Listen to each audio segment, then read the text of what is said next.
Since I started photography, I've been in the lookout for the perfect camera backpack, and you probably know what I'm talking about. It's so hard to find a backpack that will fit all your needs when you're out looking for wildlife. The Shimoda Action X50 version 2 is as close as I've never been to a perfect camera backpack, and this is exactly what we're taking a closer look at in this video. So Shimoda came and asked me to try out this backpack. So they haven't paid me anything to do this video, and they are not approving it before I post it or even seeing it. So if I don't like it, you're the first to know. So we're gonna start off by taking a look at the design of this thing.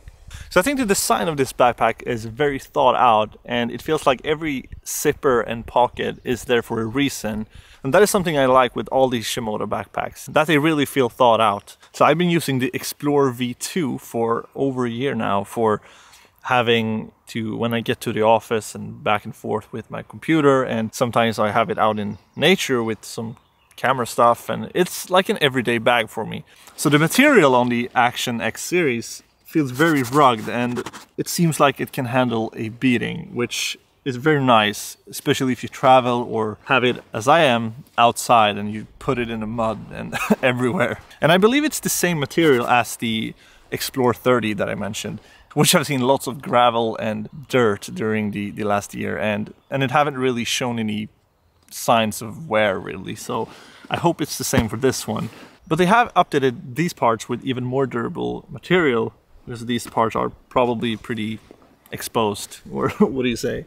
So they have a bunch of different sizes of the Action X series, and this is the 50-liter one that I have, because I think it's the perfect size for having on a daily trip doing wildlife photography or nature photography. So with the large core unit, I can easily fit the A7 IV mounted with the 200-600 lens, my extra vlogging cameras, the CVE1 with the lens, filters, batteries, chargers, and on top of that, some food, the gas stove, an extra jacket, and the list goes on what you can carry. And they also have an XL or XXL core unit, and these will fit a large 400 and 600mm prime lens.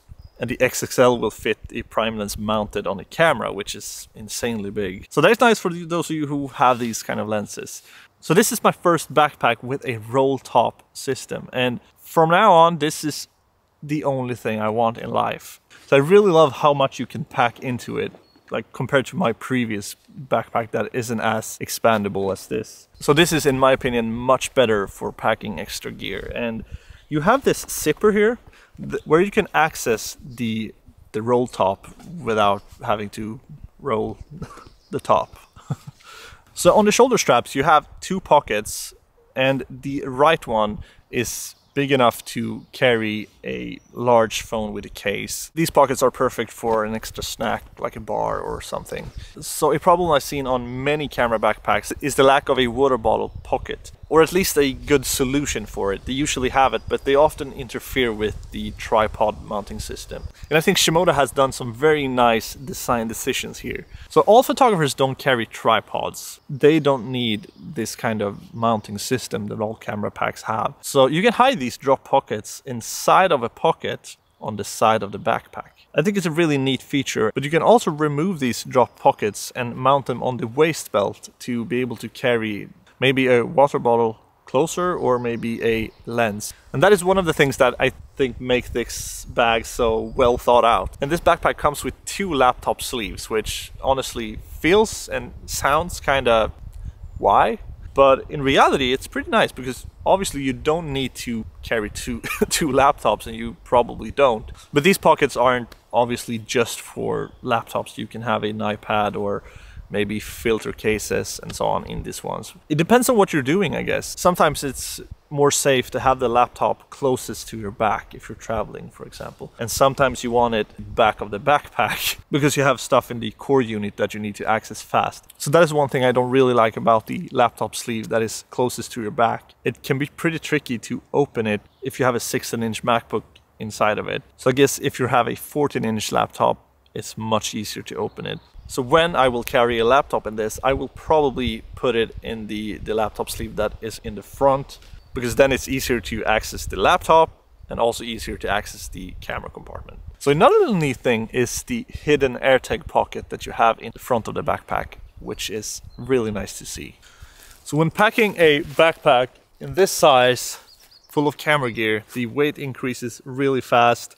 So it's important to have a backpack that feels good on your back. So what about the ergonomics of this thing? So I haven't had the time to try this out on a long hike yet, but I have been out on many daily trips with it. And the amount of customization options you can do with it are many. So the shoulder strap height is adjustable, as well as the width of the waist belt, which is also removable completely if you don't want the waist belt at all. So one of the first things I noticed when I tried out a Shimoda bag for the first time is how good these like padded, very wide straps feels to your chest. Sometimes when having a small backpack, it kind of feels like I don't know, like a fishing string or something. So I really like the feel of the shoulder straps. And something that is pretty cool to see as well is the stabilization straps that you have.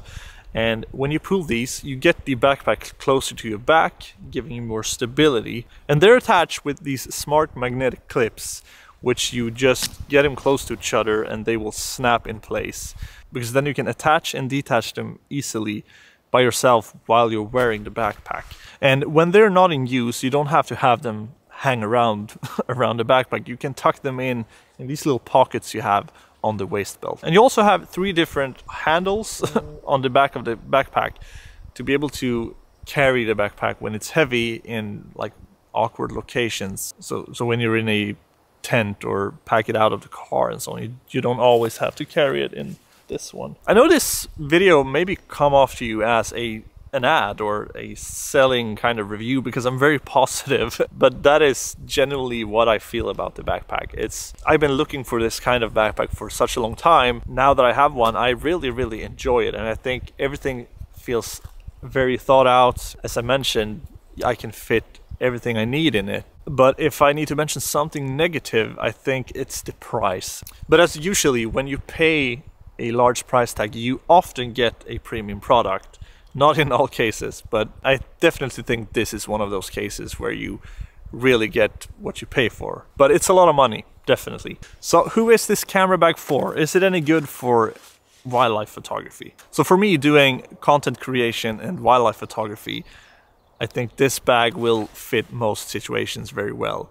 But for a street or portrait photographer, this is pretty overkill, but it's not meant for it. So, but for people doing landscape and nature photography, this bag will not disappoint. So what is the perfect camera bag in your eyes? And what features do we need to call it a perfect camera bag?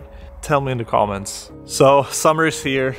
We have a lot of stuff to do this summer, and if you aren't subscribing already, come along on my photography adventures by subscribing on the button below. And as usual, thank you so much for watching, and I will see you in the next video.